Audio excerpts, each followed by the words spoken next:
Hello, everyone, and welcome to today's Catalyst Meditation pre-meditation talk. And um, as I've said to you before, I've this past couple of weeks has been amazingly um, fruitful when it comes to looking at what we are doing and how we're doing it. And I don't want to get too far into that because I won't have any time to um, go through the part of what we're going to go through today. So the thing that I've been working on, the thing that I've been pulling into focus is focus.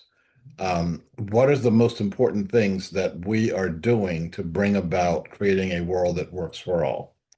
What are the most important things that we need to understand? What are the things that we need to understand that may be important but may be secondary to these other things? Um,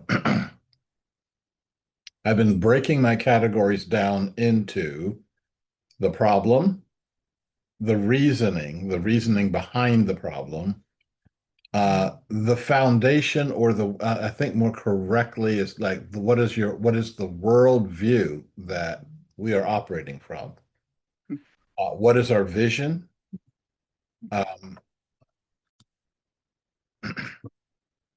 what is the manifesto? What are we asking ourselves to do, and what are we asking all others to do?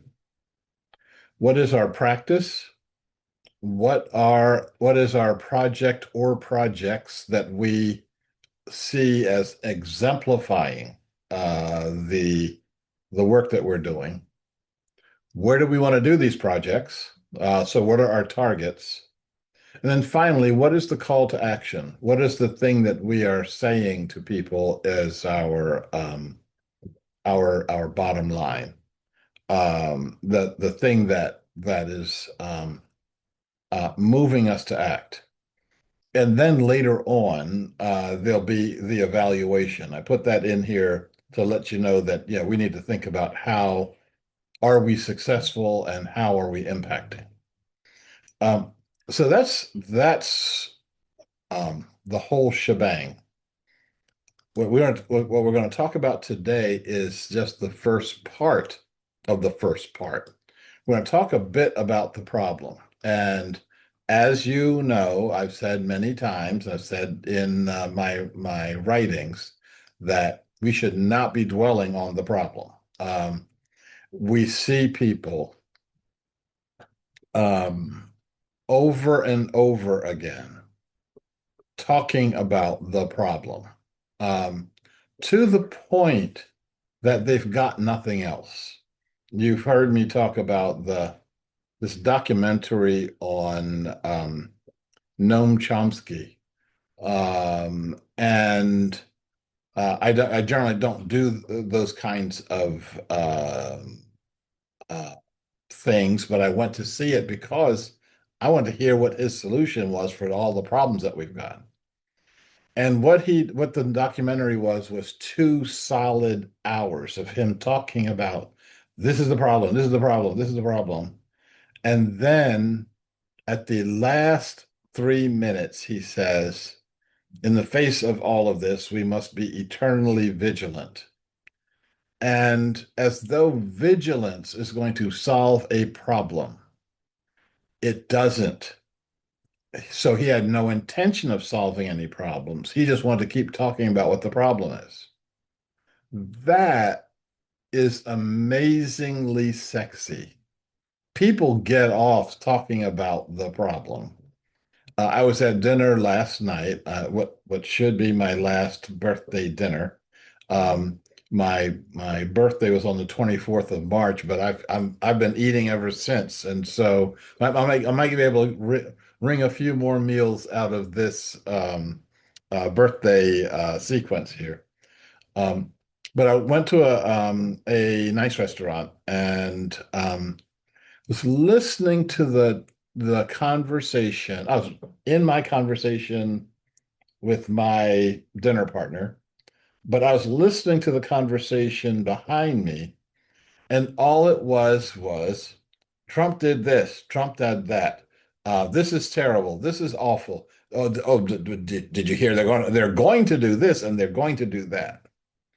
And these people think of themselves as being knowledgeable, and they think of themselves as being um, on top of things, etc. But they're not. They spend all of their time looking at the problem. They don't even believe that the problem has a solution. That is one of the biggest issues that we've got right now. So even when we are talking about the Commonway philosophy and the Commonway solution, people don't hear it. Or they hear it like, oh yeah, that's interesting, but did you hear what Trump did today? Um, and we do that because we don't know what the problem even is.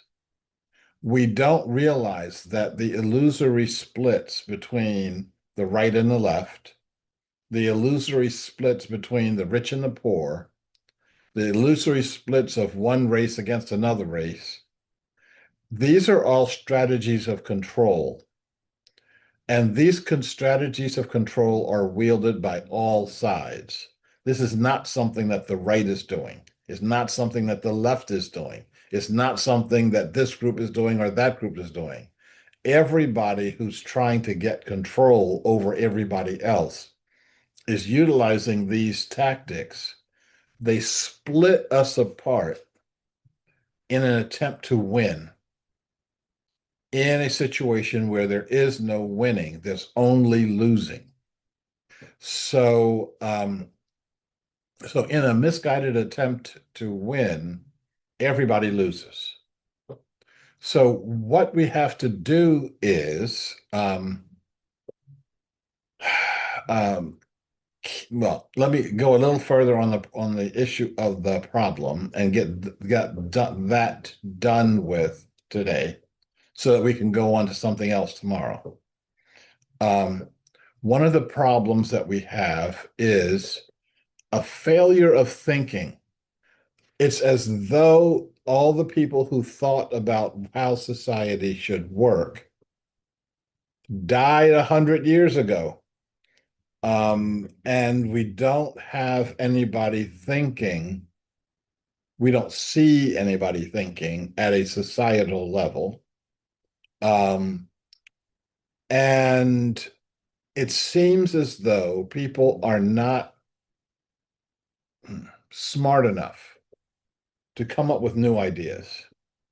So what they wind up doing is taking the old ideas off the shelf, put an adjective in the front of it, like neo, um, and then think, oh, I've got a new idea here. And you don't. You've got the old idea.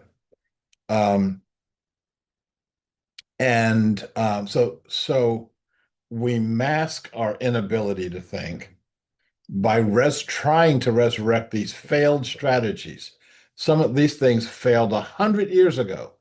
They failed 500 years ago. I saw someone talking about neo-anarchism. The anarchy movement came up and died 500 years ago. So now we have neo-anarchism, and that's going to go not very far at all. Um, and that keeps us from having to analyze that these are way old ideas in new wrappers, and we think we can do a better job of executing a bad idea because our times have changed.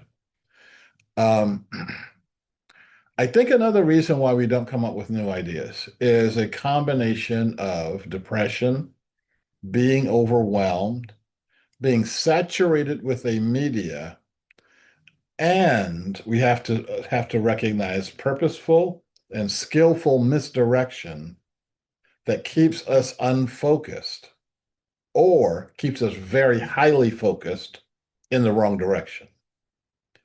Uh, so the wrong metaphors keep us focused on the wrong problems and the wrong solutions. And I will come out and say, when we talk about wrong metaphors, that includes the no kings uh, uh, operating umbrella. When people ask me if I was going to the no kings operating umbrella, the demonstrations, I said, what's wrong with kings? I said, if you lived in Canada, your supreme monarch would be King Charles. What's wrong with him? And if there's nothing wrong with him, then why is no kings your rallying cry? Well, of course, we know that they're making an attempt at um, positioning Donald Trump as a would-be king. And I think that's a really bad metaphor. He's a would-be something, but king isn't it. Um, and by going at someone with a, like going at this issue with a bad metaphor, it's like it doesn't do anything. It doesn't get you anywhere. I'll also go on record, and since it's going on it's being recorded, I'm pretty much sure it goes on record. Um, with all of the anti-teachings, the folks who are call themselves anti-racist, anti-sexist, anti-colonialist. When you tell yourself, when you're talking about what you're against, you are not talking about what you are for. I don't know what they want. They know I'm very clear. They don't want this society.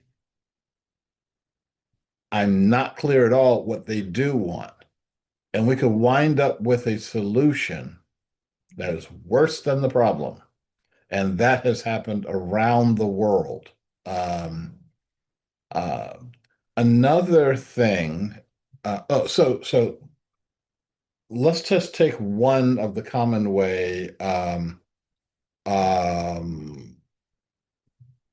uh, metaphors. Um, we're having a baby. We're in labor. It's painful and messy, but we will get through that, and we will get to a new a whole new baby, a whole new society. Well, that I think that that's getting us on the right metaphor, um, because it shows that it you're paying attention to what is going on, and you're paying attention to the path that you can take to get to another um, another direction, another way. Um, okay, so let me now move into um, the thing that I see as the bottom line issue that we're facing, and that's the issue of consciousness. Um, I think that Albert Einstein laid out our issue for us um, many decades ago, um, saying that you can't solve a problem with the same consciousness that created it in the first place. We keep trying to change the problems that we've created without changing the consciousness of those problems. Um, so the thing that um, anti-racism, anti-sexism, anti-this, and anti-that, the thing that that does is not address the consciousness that creates the problem at all. We are going to do that. And one of the things that makes it very difficult to do that is we've got to face our own consciousness. We've got to think about the fact that all the problems that we're talking about, all the problems that we would like to see out of our own society, are problems that we have participated in some way. And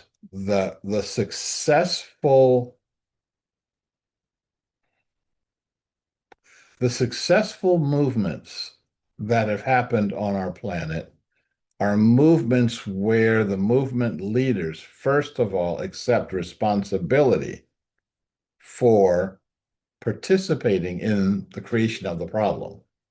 I'm thinking in particular about Václav Havel and the Velvet Revolution in Europe, in Czechoslovakia and in Europe, and the number of times he had to steer people away from name calling, blaming each other. When he said the line between the victim and the victimizer runs through each of our hearts. Part of our heart is being the victim of the society that we're living in. And the other part of our heart is being the villain in that society that we're living in.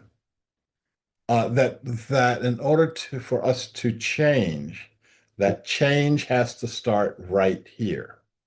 We've got to work on that problem that's right here in our own hearts. And once we get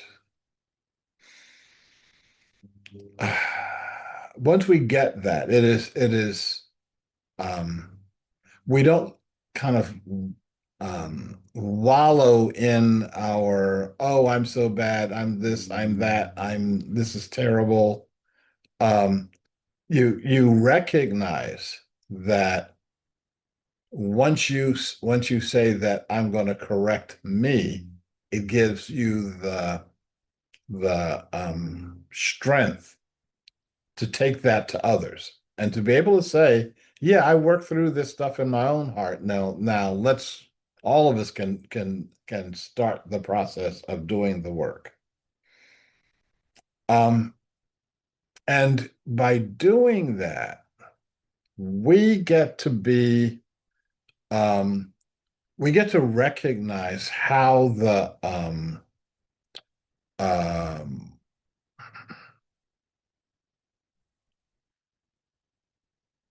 we get to recognize how um, deeply we are affected and affecting other people in how they perceive that reality.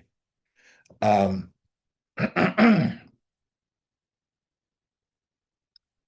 and in terms of looking at our consciousness, we have had this belief, especially in this society, of that humans are separate, that we believed in this notion that we called rugged individualism, that I am separate from you, that my family is separate from your family, that my neighborhood is separate from your neighborhood, and that what we're trying to do is negotiate through all of these separations, as opposed to seeing the common threads that exist between us. Um, at no point in the last few thousand years has humanity acted like we're one species. Our societies spend the most of their time and the most of their money separating from each other, putting up fences, putting up barriers, putting up walls, dropping bombs, throwing spears at each other, etc. We don't act like we are one species living on one planet. We act like I can drill holes in my part of the boat and it doesn't affect you over in your part of the boat. I can set fire, or I can watch you set fire to your side of the boat and not think it's going to affect me in any way. And once we do, and when we do that, things can get really, really bad. Of course, once we see that as a problem, we are automatically seeing the solution. The solution being we are one. And that once we see that as a solution, we can start seeing all of the actions that we can take to reinforce our oneness. Once we see that, we can start seeing all of the things that we can do to heal the gulfs between us.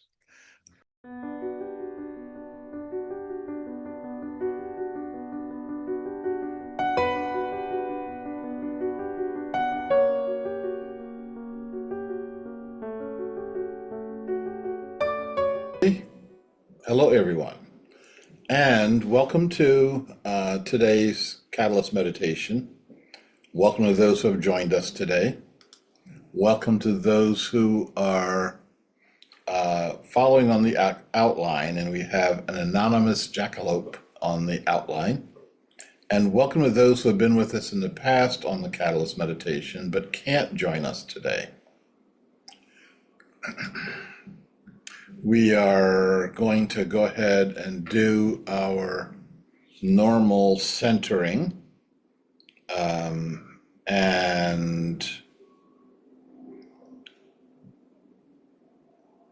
we're going to, I'm going to ask you to breathe in,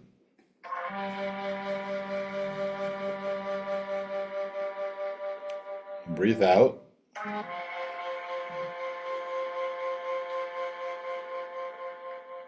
Breathe in.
And if we can keep going for another minute or two in our silent centering.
And if we can come back to our common center, we'll continue with our intentions.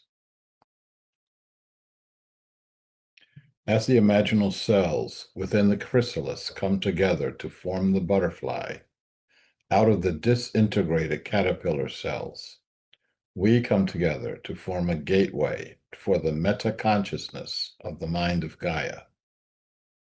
We act for ourselves personally, and we act as aspects of Mother Earth. The universe is one, is alive, and is conscious. Holonic consciousness is a fundamental aspect of the universe. Every atom in the universe holds consciousness. It is always with us. We're acknowledging this now because many humans have forgotten, and many humans have been in denial. We have to reawaken our connection to Mother Earth for the benefit of all living beings. And we acknowledge our connection to all beings. Our oneness includes all humans, including those who have gone before and those who are to come. We are one with all beings who thrive on and in the earth. We are one with all beings who thrive on and in the water. We are one with all beings who thrive on and in the air. We are one with all beings who thrive on and in our bodies. We are one with all beings that thrive on light, the beings of the plant realms. We are one with all meta beings, including the earth as a living meta being, water as a living meta being, fire as a living meta being, air as a living meta being. We are one with all colony beings, meta beings that are collections of solo beings. This includes murmurations, colonies, schools, hives, pods, flocks, herds, migrations, harmonies, swarms, and other forms of colony beings. We especially acknowledge and honor those beings who are partnered and bound with us, including those beings we rely upon for food, for security, for assistance, and for love and companionship, and those beings who rely on us for the same. And we acknowledge all other forms of consciousness, known and unknown to us. Having acknowledged all beings, we blend all of our energies. May all who are part of Mother Earth be connected to and in perfect health, harmony, and balance, with each other and with Gaia, for the common good. We are in perfect physical health, harmony, and balance. We are in perfect emotional health, harmony, and balance. We are in perfect relational health, harmony, and balance.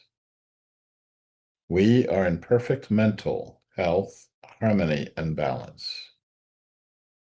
We are in perfect spiritual health, harmony, and balance. We are in perfect holonic health, harmony, and balance. We are in perfect spatial and temporal health, harmony, and balance. We are in the perfect place, at the perfect time, in the perfect conditions, and with the perfect beings. We set and we energize our declarations. We declare that the universe is one, is alive, and is conscious. We declare that holonic consciousness is a fundamental aspect of the universe. We declare that the earth and all earth beings are one. Together we form a meta-consciousness.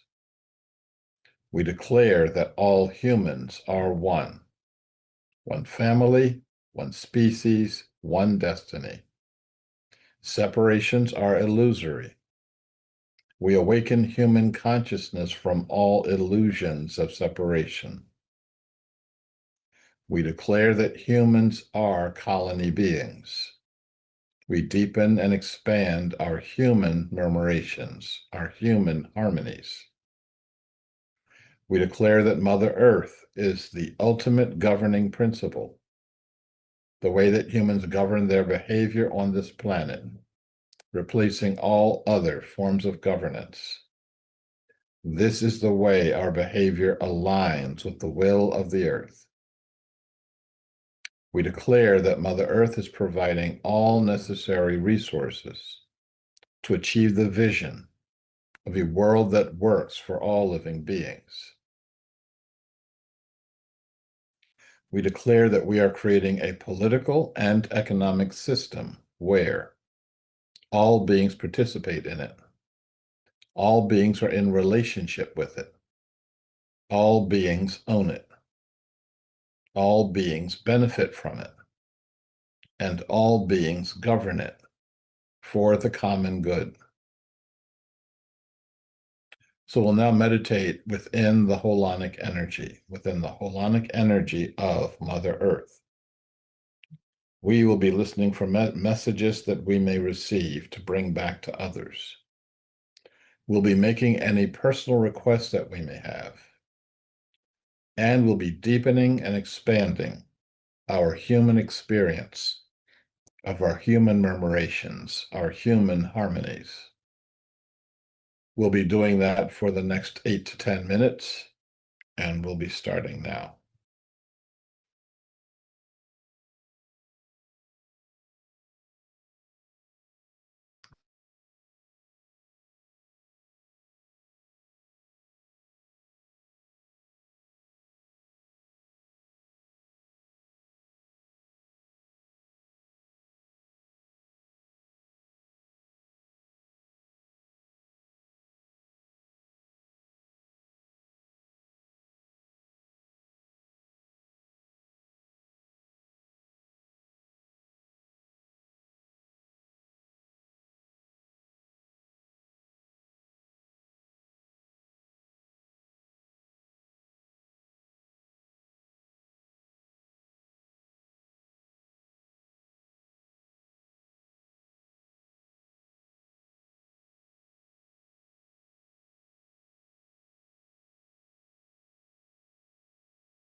And if we can come back to our mutual common space here, we can continue with our inclusivity mantra. May I be well. May I be secure. May I be happy. May you be well. May you be secure. May you be happy. May we be well. May we be secure. May we be happy.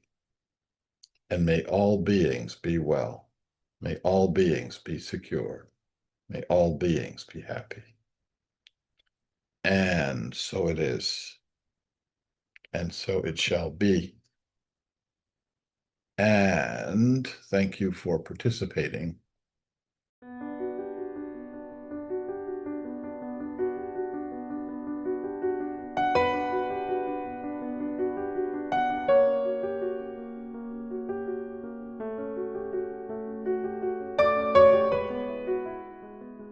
AI predicts utopia in year 2104.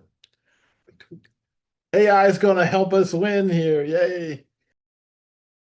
Anyway, this AI prediction is not very it's very well videoed. It's not very well in it doesn't it's not a realistic look at where we are going to be at any point in time in our future. Um, just like Star Trek did something. It just said, we're going to skip all of our societal problems, just skip them and just be able to just go around in our cool spaceships and visit strange people and do stuff like that. So this is something, this AI predicts utopia, just skips um, where we are. Okay, and see you. Um, I'm sorry, was that your hand up? Was that your hand up? Yes, yes, this is hand waving Okay, or hand raising. so I know that you are leaving early, so what's going on? I just beg to differ. In the Star Trek universe, they did get to this utopia, but they in all the shows they refer back to Earth's world wars, including nuclear wars and horrible things they did to the population, sanctuary districts, and so on and so forth. So he did not skip over it, but the point was the utopian future, not the things that we had to go to get there. Right. I apologize for saying whatever the hell I said that got that comment out, because that's not what I meant. What I meant was they didn't tell us how to do it. It's like, yeah, we got all this turmoil here, and then boom, we got a cool spaceship over here. And the same thing is true with regard to this 2104 utopia prediction. I would like us to be able to know how to get to all that. She said, I can't help but notice you seem to be anti what people are doing. Um, it's not quite that bad. There are some things that I find um, non-objectionable. There's some things I find positive, and there's some things I've actually been for the past couple of years trying to push Commonway and, for example, the Holo movement together because we are saying the same things, we're doing the same things.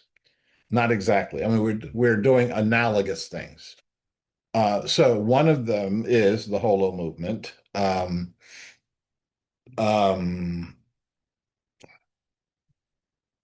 I have some questions as to why they do what they do, how they do it, but it's just a question. It's not, I'm not saying that they're on the wrong track or anything like that.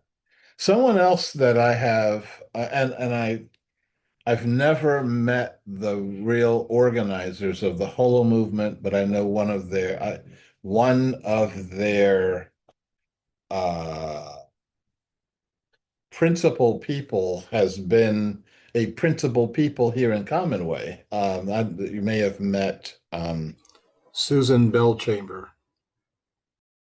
the other organization and person that I would I'm very positive on is Matthew Fox and his Order of the Sacred Earth.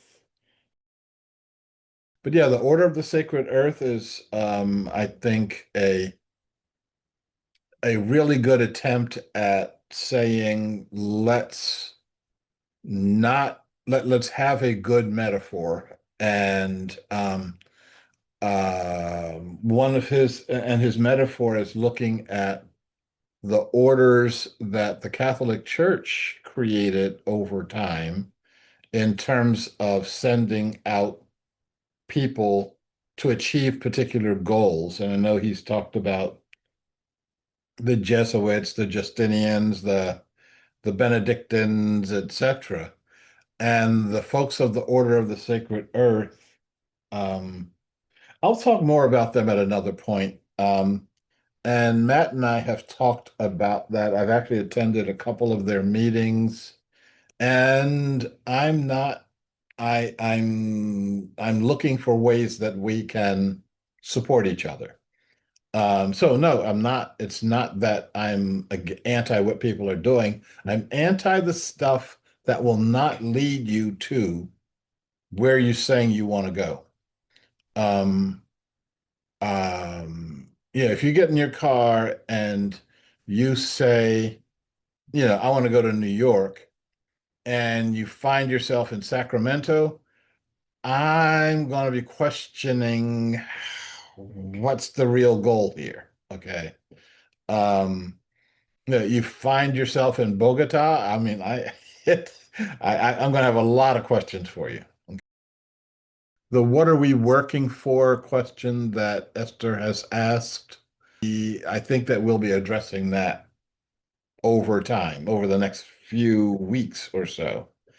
And the last thing she says, I'm actually not going to touch. Okay. Said if it doesn't acknowledge God, it isn't accurate. On a couple of levels, that's true. On a couple of other levels, we are not going to allow our different conceptualizations of divine energy stop us from making forward action here. I know that the